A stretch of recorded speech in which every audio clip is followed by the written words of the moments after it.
이제 제가 이제 맡은 두 번째 발제를 진행하겠는데요.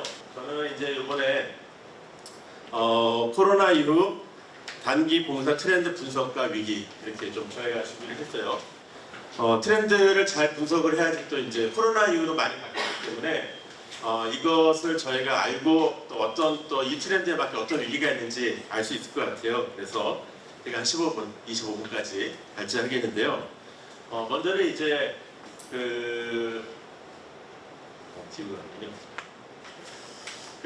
목차는 이렇게 한 5가지 정도로 짧게 했습니다.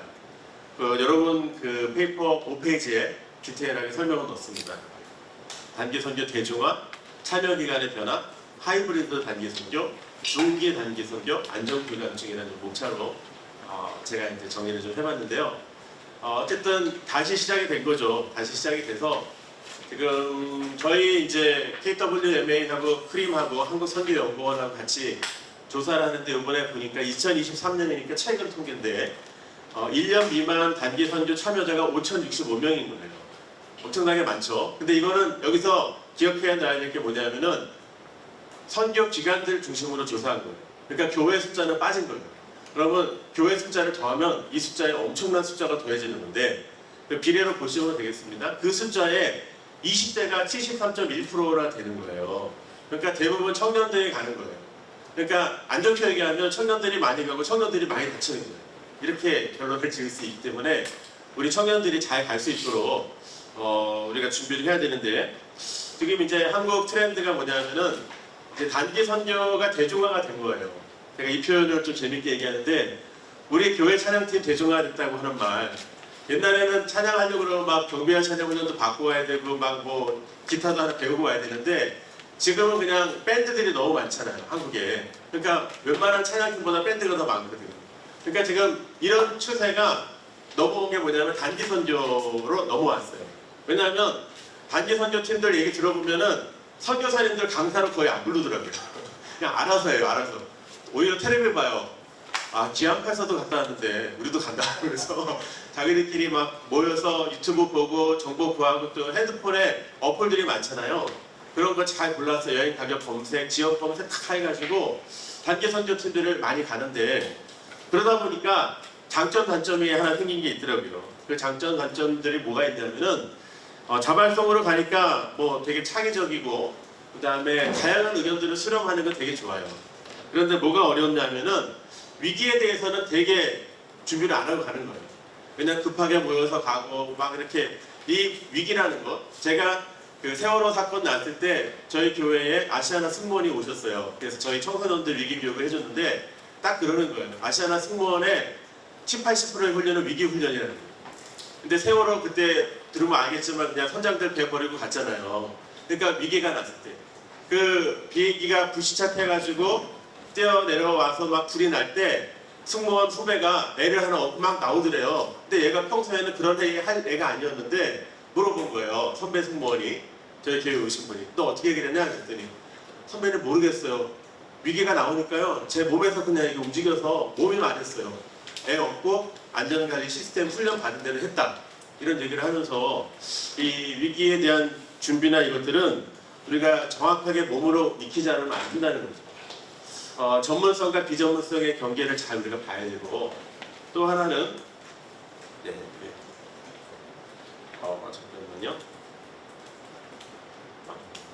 그 다음에 이제 단기 선교 참여 기간의 변화가 생겼습니다. 이 참여 기간의 변화는 뭐냐면 코로나 이전에는 1주에서 3주 여기만 딱 가면 되는 거예요. 그래서 우리 인솔하시는 목사님들이나 전사님들이 딱 그 시간만 딱 하고 그 이후에 내가 받지 말아라. 현재에서 뭐 더 해달라고 그럴 수 있으니까 딱 받지 말아라. 이렇게 물리적으로 볼록을 딱 씌워놨습니다. 그리고 이제 1, 3주에 해야 되는 게 대부분 한국의 단기 선교팀은 퍼포먼스 위주였어요. 그래서 퍼포먼스를 많이 하다 보니까 동남아 어느 지역에서 이런 얘기 한 거예요. 올해 8팀이 왔는데 다 똑같아요. 현지인들이 그러는 거예요. 다 똑같아요. 왜 이렇게 한국은 다 똑같은 패턴을 하냐고. 그래서 이런 우리의 아쉬움들이 있는데 특별히 이제 일방적으로 우리가 뭐 갖다 주는 교육들이 많았죠. 그러다 보니까 현지인들은 그냥 참관자가 돼갖고만 있는 경우가 많이 있었고 근데 이제 코로나 이후에 이게 좀 많이 바뀌었어요. 그래서 스마트폰이 많이 보급되고 디지털 콘텐츠가 많이 되니까 이 사람들이 먼저 다 우리를 보는 거예요. 현지인들도 K-팝을 다 보는 거예요. 그래서 특별히 이제 옛날에는 뭐 그랬지만 지금 24시간 365일 동안 다 뚫려 있는 거예요. 현지인들이 그 카톡 보내기도 하지만 뭐 카톡 없으면 뭐 여러 가지 다양한 뭐 SNS 활동들을 통해서 인스타그램으로 다 보는 거예요. 그러니까 현지인 입장에서 보세요. 한국의 단기 선교팀이 사진을 막 찍었어요. 현지인들하고. 근데 현지인들 막 되게 가난하게 나오고 몸 안 좋게 나오고 막 찡그러진 얼굴 자기만 제일 나오는 거 딱 인스타그램 딱 보여준 거예요. 근데 현지인들도 같은 팔로워야. 내 거 사진 보면 굉장히 기분 나쁘잖아요. 근데 이제 이런 것도 우리가 신경을 써야 되는 시대에 우리가 살고 있습니다. 그래서 특별히 저는 이제 요새 안전 중에서 그 틱톡 주의보를 얘기를 하고 싶어요. 왜냐하면 현지인들도 이제 스마트폰으로 틱톡 다 하고 그다음에 번역으로 우리 소리 다 듣거든요. 현지인들 되게 더러워 막 이런 얘기를 자기들이 번역기 틀어가지고 돌려보면 야, 우리 보고 더럽대 이런 현지인들이 그거 녹음 해가지고 단기 선교팀 영상을 이렇게 몰래 찍어가지고 단기 선교팀들이 이상하게 행동하는 거를 틱톡에 올리면 3억 명, 6억 명이 하루아침에 보는 거잖아요. 그러니까 이런 것들도 사실은 볼 때 이게 만약에 그런 거지만 종교적으로 자극하는 영상을 만약에 올렸다 이런 게 굉장히 위험한 거죠. 그렇기 때문에 이런 부분 좀 봐야 되고 그 다음에 이제 그 하이브리드 단기 선교가 이제 많이 트렌드가 됐죠. 그래서 줌으로 이렇게 코로나 때 많이 했죠. 그래서 어느 교회에서 프로그램 선교사님하고 같이 짜고 선교사님한테 어떤 재료비를 보내고 선교사님이 재료비를 구해서 현지에 줌 이렇게 틀어놓고 애들 다 모이게 하고 또 한국의 단기 선교팀 모여가지고 줌으로 얘기해서 같이 하고 뭐 화면에서 같이 공연도 하고 뭐 왕관 만들어봐요 막 이렇게 하는 그런 그 온라인 단기 선교가 이제 막 시작이 됐고 그 다음에 요새 360도 카메라 가는 것 많이 봤어요. 그래서 그거 가져가면은 옛날에 권사님들은 그냥 눈 감고 그냥 쥐어 이렇게 했는데 그 360도 카메라 갖고 가고 VR 그걸 딱 쓰니까 현장에 가서 이렇게 만져보는 것처럼 느낌이 되는 거예요. 그러니까 뭐 직장인들이나 또 몸이 좀 약간 불편해서 참여 못 하시는 분들도 이런 디지털 기계를 이용해서 참여가 이제 가능한 시대가 왔죠. 그러니까 더 좋았고 그 다음에 디지털 소통으로 현지인들하고도 같이 뭐 어떤 SNS 소통이나 이런 게 좀 많이 되어지는 시간이 왔고 그 다음에 이제는 이제 이게 되니까 앞으로 단기 선교 트렌드는 다국가 트렌드가 될 것 같아요. 왜냐하면 이제 뭐 캄보디아만 간다가 아니라 인도 차이나만도 같이 움직이는 거예요. 오늘은 첫째 날인데 캄보디아 중심으로 단기 선교 프로그램이 막 줌이나 이런 걸로 막 진행이 되고 내일은 베트남, 그 다음에 태국, 그 다음에 뭐 미얀마 이렇게 쭉 들어가면은 인도 차이나 전체 다국적으로 사역들이 모여지게 되는 트렌드도 앞으로 개발이 될 것 같다는 생각이 들고 실제로들 하고 있는 것 같고요. 그리고 이제 실제적으로 현장에 가서 만나면 또 많은 또 이제 효과가 많이 있는데 현장에 가는 빈도가 많아질 수도 있지만 또 이런 새로운 트렌드에서는 하이브리드 단기 선교로 더 폭넓게 갈 수 있는 시간이 왔다라고 할 수가 있는 거죠. 그 다음에 이제 그 저희가 얘기하고 싶은 거는 트렌드 중에 하나는 중기 단기 선교, 그러니까 중기 선교죠. 3주까지 가는 게 아니라 뭐 3주 이상 6개월, 1년 가는 프로그램들이 좀 많았으면 좋겠다. 이제 이런 게 좀 저희 선교계에서는 이걸 개발을 하고 있어요. 왜냐하면 사실은 단기 선교를 현장 선교사들도 저는 인도에 있었기 때문에 인도에 있었는데 인도를 잘 아는 사람은 사고가 좀 들라요.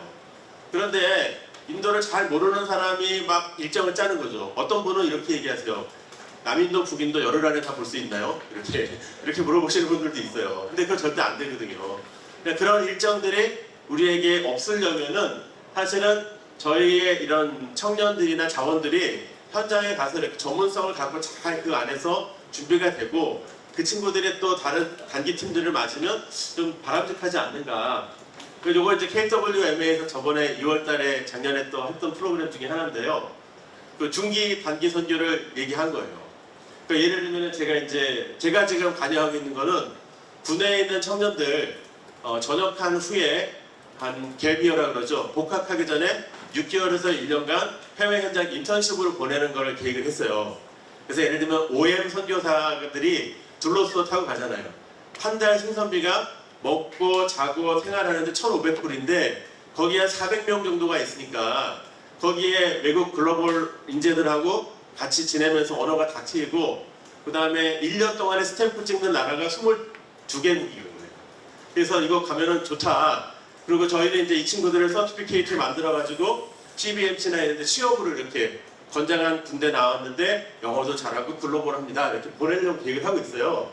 제가 이 얘기를 했더니 군에서 장군들이 부르는 거예요. 장군들이 불러서 이거 좀 빨리 해달라고. 우리 취업을 위해서도 너무 좋고 이거는 뭐 정말 너무너무 좋은 프로그램인데 이렇게 얘기하고 아까 OM 프로그램 베타는 얘기했더니 해군 육군본부 가서 얘기했거든요. 그랬더니 해군 지도부에서 우리 애들 다 보내겠습니다.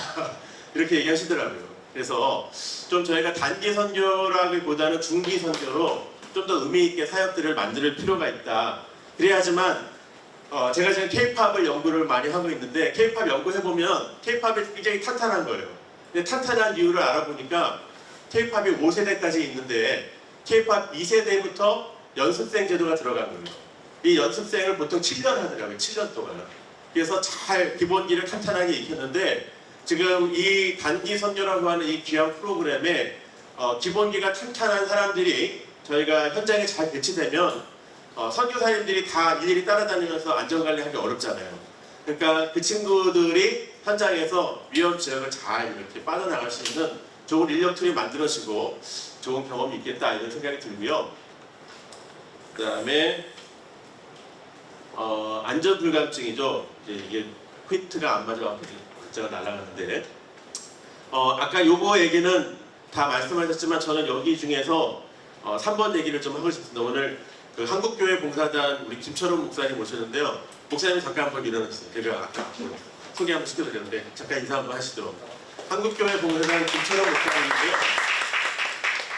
지금 이제 KWMA는 사실은 테러나 그 어떤 납치의 위험보다도 기후 위기가 굉장히 많은 거예요, 선교지에서. 그래서 기후 위기에 단기 선교로 가는 팀들도 많고 또 기후 위기에 대응해야 되는 상황들이 굉장히 많이 있는데 지금 이제 위기가 생기면 우리 한국교회 봉사단은 한국교회 전체적으로 모금을 하고 어려운 일들을 다 이렇게 네트워크를 하세요.